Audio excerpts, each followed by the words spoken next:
നിയുക്ത ശബരിമല മാളികപ്പുറം മേൽശാന്തിമാരുടെ സഹായികളുടെ നിയമനത്തിൽ കർശന നിരീക്ഷണങ്ങളുമായി ഹൈക്കോടതി.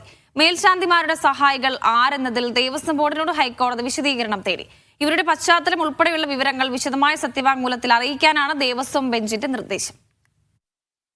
ശബരിമലയുടെ പവിത്രതയും സുരക്ഷയും ഉറപ്പാക്കുന്നതിന്റെ ഭാഗമായി മേൽശാന്തിമാരുടെ സഹായികളെ സംബന്ധിച്ച 5 വിഷയങ്ങളിൽ മറുപടി നൽകാനാണ് തിരുവിതാംകൂർ ദേവസ്വം ബോർഡിന് ഹൈക്കോടതി നിർദ്ദേശം.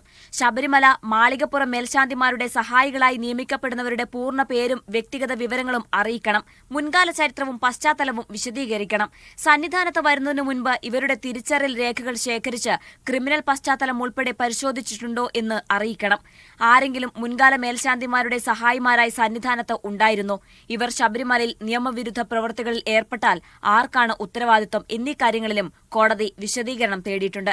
വിശദമായ സത്യവാങ്മൂലത്തിൽ ഇപ്പറഞ്ഞ വിവരങ്ങൾ അറിയിക്കാൻ ജസ്റ്റിസുമാരായ V Raja Vijayaraghavan, K V Jayakumar എന്നിവരുടെ ദേവസ്വം ബെഞ്ച് ഇടക്കാല ഉത്തരവിൽ വ്യക്തമാക്കി. മേൽശാന്തി നിയമനവുമായി ബന്ധപ്പെട്ട് സ്വമേധ്യാ എടുത്ത കേസിലാണ് നടപടി. നിയുക്ത മേൽശാന്തിമാരെ തുലാമാസം 1 സന്നിധാനത്ത് നടന്ന നറുക്കെടുപ്പിൽ തെരഞ്ഞെടുത്തിരുന്നു. മീഡിയ 1 കൊച്ചി.